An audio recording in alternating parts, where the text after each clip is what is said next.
Yeah.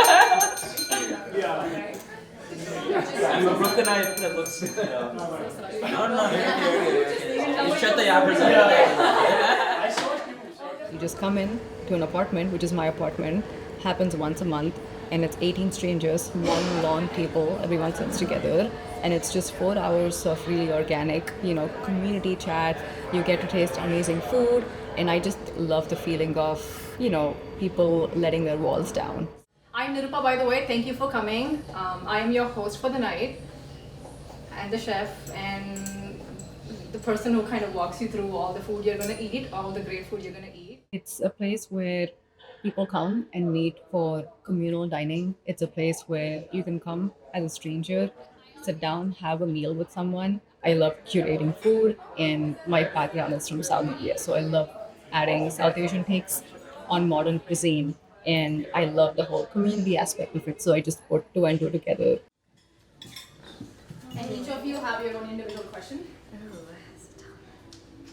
I made her pick. I have no idea who got what question. I said just pick spicy. So she did pick a few spicy ones.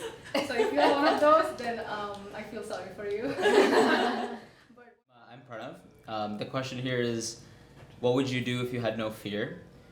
Which, given I was the first person to go and had maybe 15 seconds to think about this, was not an easy thing to grapple with. But the first thing that came to mind was like, be more creative openly. Like, I don't think of myself as a very naturally creative person. Like, I'm terrible at dancing and singing and painting and all these things. But There's a huge need of these things kind of popping up because people are lonely. That's what's happening. Everyone's lonely, and in a world of social media, everyone's on their phone. You feel like you're connected, but truly there's one person behind the screen, and that's you sitting by yourself, right? So how do you sort of pull that down and try to have more in-person connections? This has been a huge uptick since COVID as well. I think people have forgotten how to socialize to some extent. Each month is a different menu, which is again the exciting part about it. Nothing repeats. Every month is a different menu. Every month the wines collection is different. It's rotating. The whole fact that it's rotating is what sort of keeps the excitement and keeps me on my toes. I can sit and pose it. That's it. That's all of appetizer. From my travels, I also remember certain things or certain dishes. Wow, that mustard really tastes amazing, or the curry leaf tempering is insane. I still have memories in my head, and I just sort of take things that work in my brain, marry them in my brain, and see if that actually marries in real life, which is where my experimentative phase actually runs through. So this is like a pachadi which my mom actually makes with carrots, tamarind, and coconut in the mortar and pestle.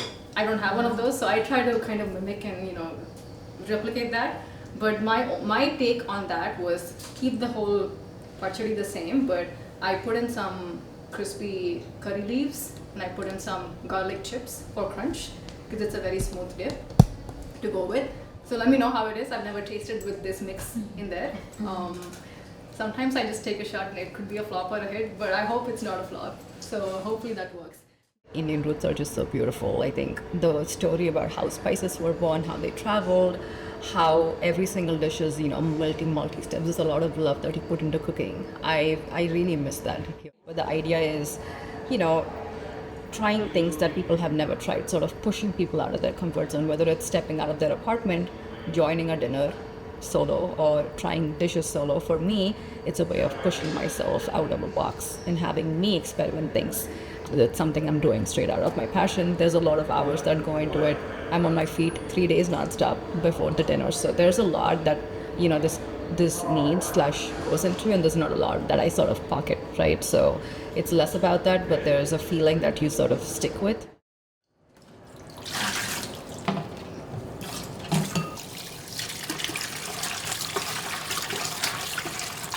So we're making traditional mint chutney today. Mint chutney, obviously is used in a lot of Indian street food, right? You go to streets in India, pani puri, dahi puri, all of the Indian street food has a lot of these chutneys, which is made with fresh herbs like cilantro and mint.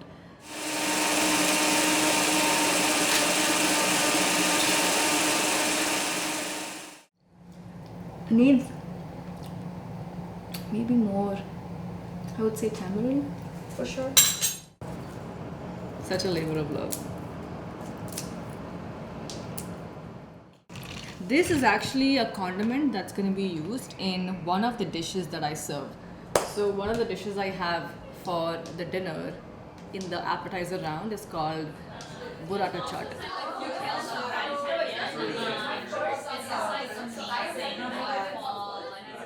One example dish that people love is a burrata chaat, right? Burrata is actually a salad, it's Italian, but I kind of took the fusion of how we do chaat in Indian street food, which is, mint chutney, tamarind chutney, you do chaat masala, you do amchur, you do hing, all of those things.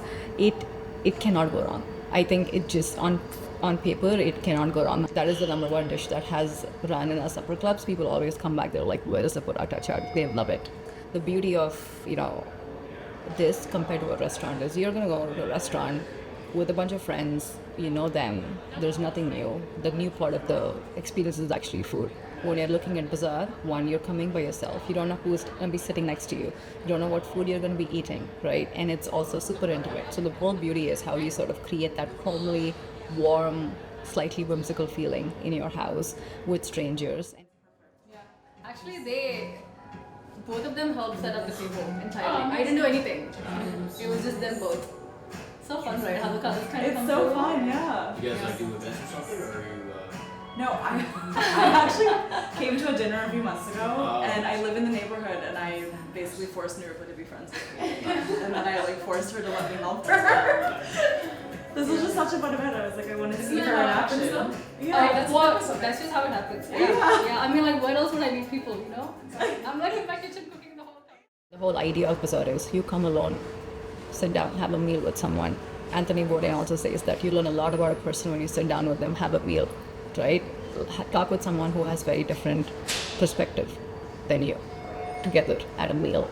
And when you know the fact that you're sitting down with someone for 3 hours, you naturally will pull your walls down.